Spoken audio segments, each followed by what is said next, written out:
Halo semua, perkenalkan kami dari kelompok 10A akan menjelaskan mengenai aditif pada makanan, di mana sebagai salah satu syarat untuk memenuhi mata kuliah Kesmapet dan One Health.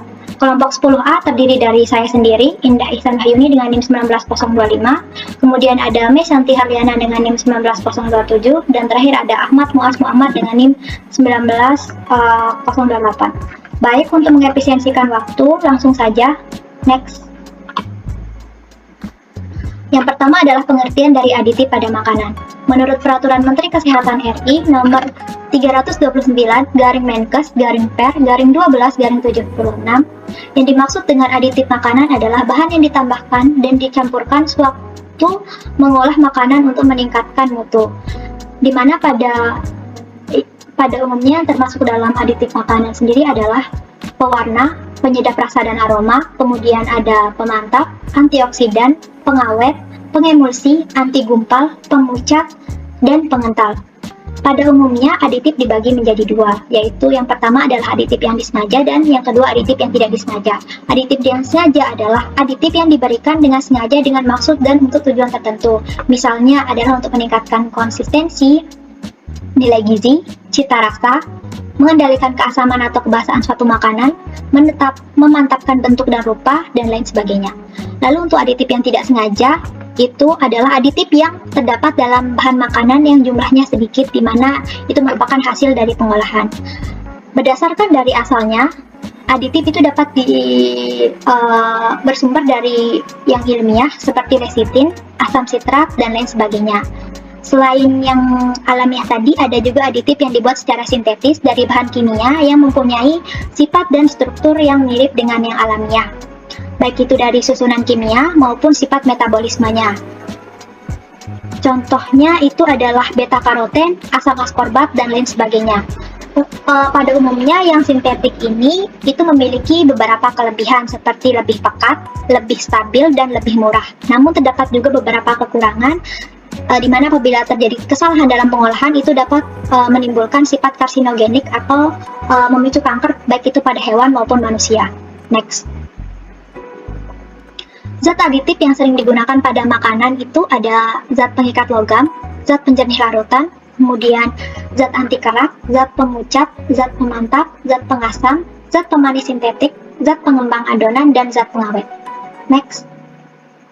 Yang pertama adalah zat pengikat logam, atau disebut juga dengan sequestran, yaitu adalah bahan penstabil yang digunakan dalam berbagai bahan pengolahan makanan, di mana dapat mengikat logam dalam bentuk ikatan yang kompleks. Logam yang terdapat dalam bahan alami biasanya dalam bentuk senyawa kompleks. Contohnya adalah ion logam magnesium dalam klorofil, ion besi dalam peritin, rufin, porfirin, dan hemoglobin, kobalt dalam vitamin B12, ion logam Cu, Zn, dan Mn yang terdapat dalam berbagai enzim.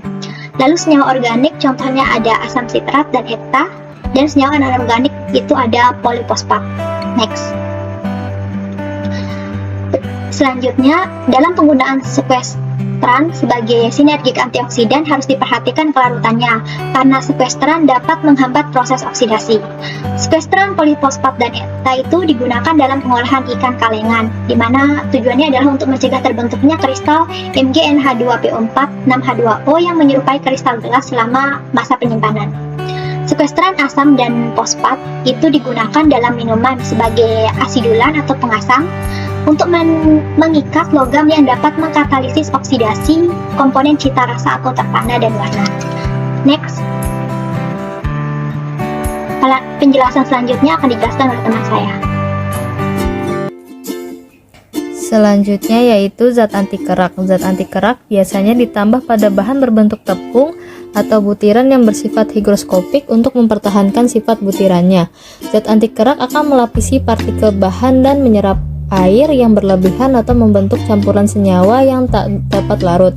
Zat anti kerak yang umum digunakan dalam pengolahan pangan dalam kalsium silikat.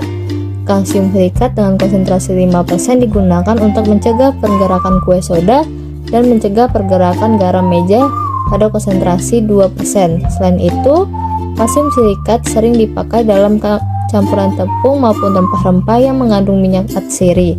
Zat anti kerak lainnya yang digunakan dalam industri pangan adalah natrium silikoaluminat, Ca3PO4, 2 Mg silikat, dan MgCO3. Senyawa-senyawa ini tidak larut dalam air, tapi mempunyai daya serap air yang berbeda. Bahkan anti kerak ini tidak bersifat toksik dan ikut termetabolisasi oleh tubuh sejauh batas jumlah yang diperoleh dalam zat pemantap. Zat pemantap ini kerasnya jaringan sel tanaman terutama disebabkan adanya ikatan molekul antar gugus karboksil bebas pada komponen penyusun dinding sel, yaitu pektin. Proses pengolahan pemanasan atau pembekuan dapat melunakkan jaringan sel tanaman tersebut sehingga produk yang diperoleh mempunyai tekstur yang lunak. Untuk memperoleh tekstur yang keras dapat ditambahkan garam kalsium sebesar 0,1 sampai 0,25% sebagai ion kalsium. Ion kalsium ini akan berkaitan dengan pektin dan membentuk kalsium pektinat atau kalsium pektan yang tidak larut. Ion trivalen seperti Ai3+ biasanya digunakan pada pembuatan katimun dengan melarutkan garam tersebut dalam larutan garam sebelum fermentasi. Tujuannya agar tekstur pikal yang diperoleh tetap keras dan renyah. Next,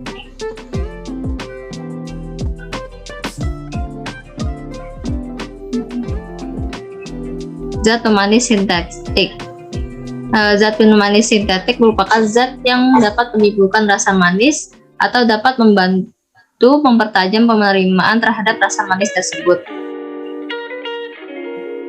Sedangkan kalori yang dihasilkan jauh lebih rendah daripada gula. Umumnya zat pemanis sintetik mempunyai struktur kimia yang berbeda dengan struktur polihidrat gula alam. Zat pemanis sintetik yang kini banyak digunakan dalam makanan dan minuman adalah garam kalsium dan natrium sakarin. Penggunaan sakarin tergantung dari intensitas kemanisan yang dikehendaki. Pada konsentrasi tinggi, sakarin akan menimbulkan rasa pahit getir atau nimbrah. Kemanisan sakarin 400 kali lebih besar daripada kemanisan larutan sukrosa 10%. Dari hasil penelitian di Kanada didapat bahwa penggunaan 5% sakarin dalam ransum tikus dapat merangsang terjadinya tumor di kantung kemih. Dengan alasan tersebut, telah diusahakan larangan penggunaan sakarin dalam diet food dan beverage. Namun pelarangan itu ditunda untuk mendapatkan data lebih lanjut. Next.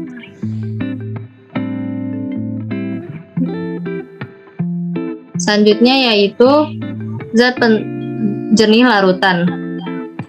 Masalah kekeruhan, pengendapan dan oksidasi yang menyebabkan perubahan warna ini bisa diatasi dengan pemakaian enzim yang menghidrolisis protein atau pektin, tetapi kadang-kadang terbentuk busa bila kadar enzim terlalu banyak. Karena itu lebih sering dipakai bahan penjernih dan absorben yang dapat menyerap polifenol atau protein. Contohnya yaitu bentonin, gelatin, dan arang aktif. Next. Zat pemucat. Zat pemucat ini digunakan untuk mempercepat proses pemerahan tepung terigu. Zat pemucat ini bersifat oksidator. Ikatan rangkap dari karotenoid yaitu xanthofil atau dioksidasi. Degradasi pigmen karotenoid akan menghasilkan senyawa yang tak berwarna, misalnya benzoid peroksida C6H5CO2. Bersifat memucat terigu saja. Zat pemucat juga bisa berperan untuk meningkatkan daya pengembang terigu, contohnya gas klorida, nitrosil klorida, dan nitrogen oksida. Selanjutnya dijelaskan oleh teman saya.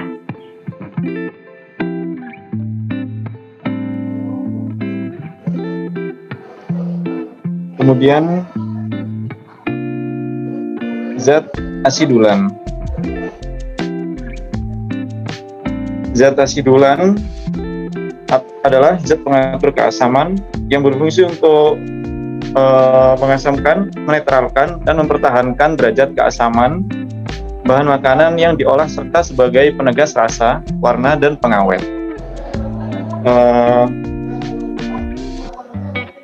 Adapun cara contoh penggunaan yaitu penambahan asam pada buah dan sayuran hingga pH kurang dari sama dengan 4,5. Kemudian Contohnya yaitu asam kalium tartrat yang digunakan pada kembang gula dan coklat, dan asam fosfat yang digunakan pada pengasam makanan.